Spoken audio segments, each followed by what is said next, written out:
Chapter 12, Excerpted and Adapted, of Lyddie, by Katherine Paterson. 12. I Will Not Be a Slave. Lyddie had become skilled at her work. Even in the almost unbearable heat of the weaving room, she was fast, nimble-fingered, and apparently indefatigable. She knew that Mr. Marsden was pleased when he smiled at her from the overseer's high stool. She never wasted precious time getting a drink at the water bucket or running out to the staircase to breathe fresh air. As a result, she was making almost $2.50 a week, not counting her $1.75 rent for the boarding house.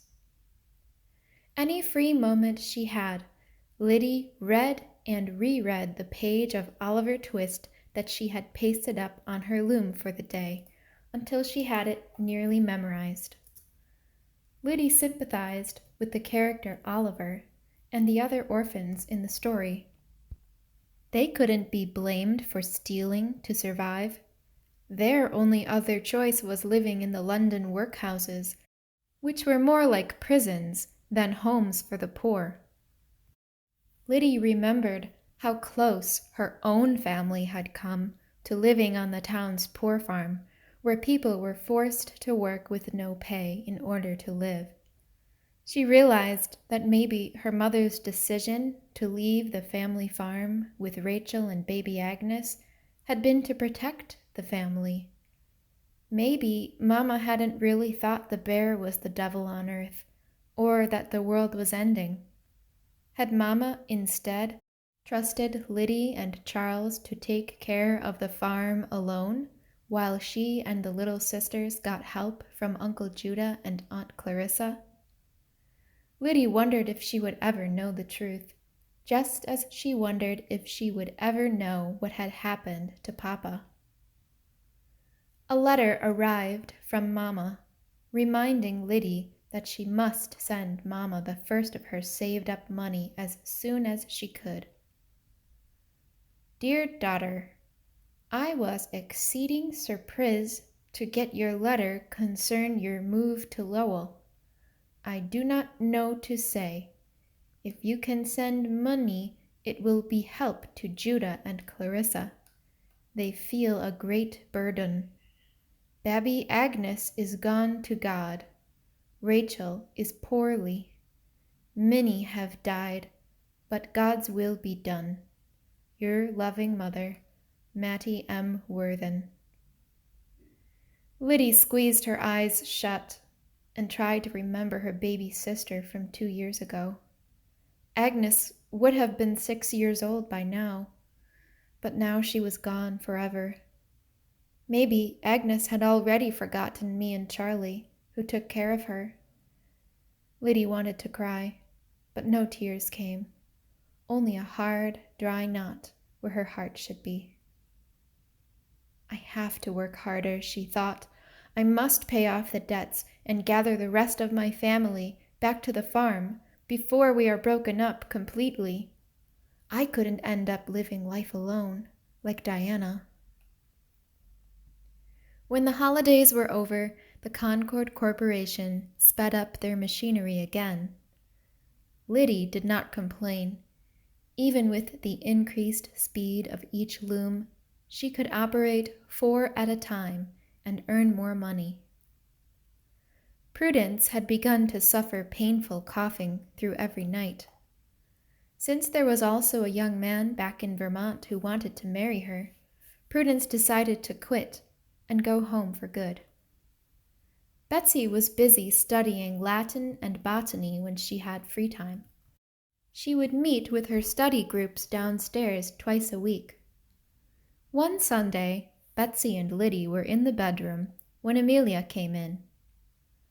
"The 2 of you should be exercising instead of hiding up in this stuffy room reading," Amelia scolded.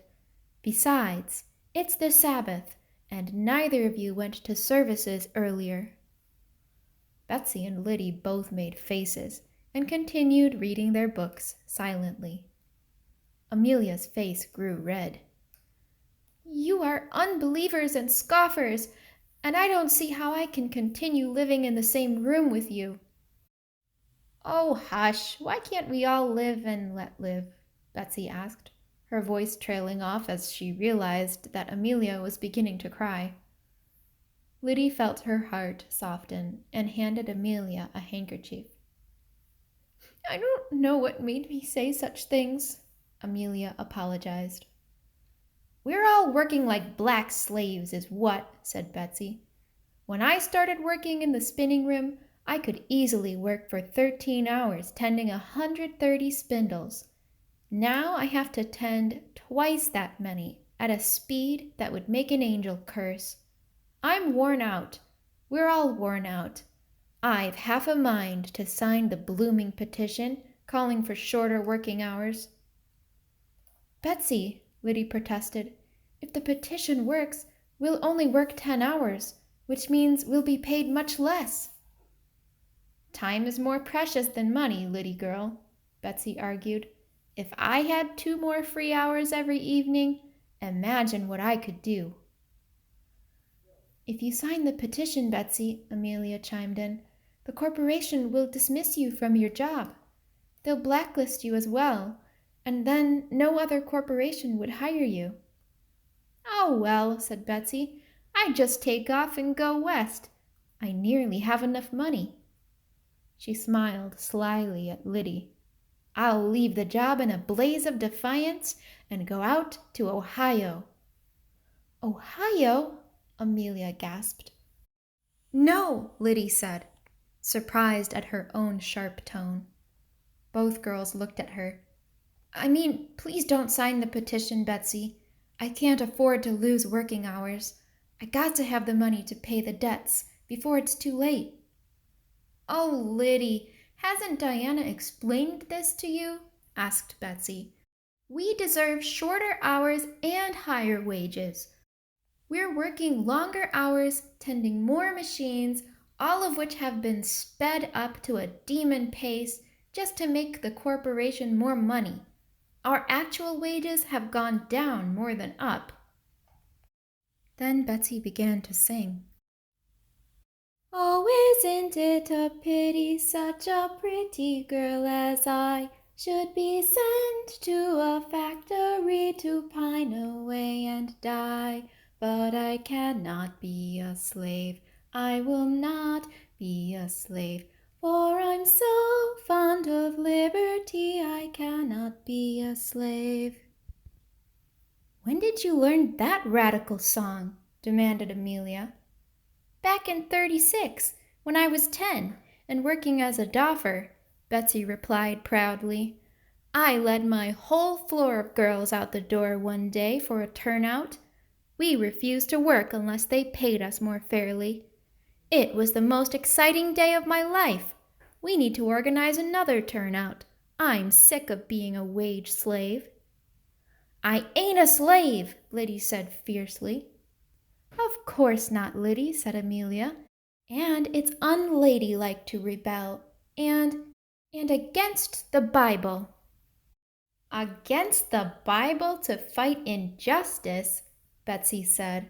Oh, come now, Amelia. I think you and your church have read the Bible wrong.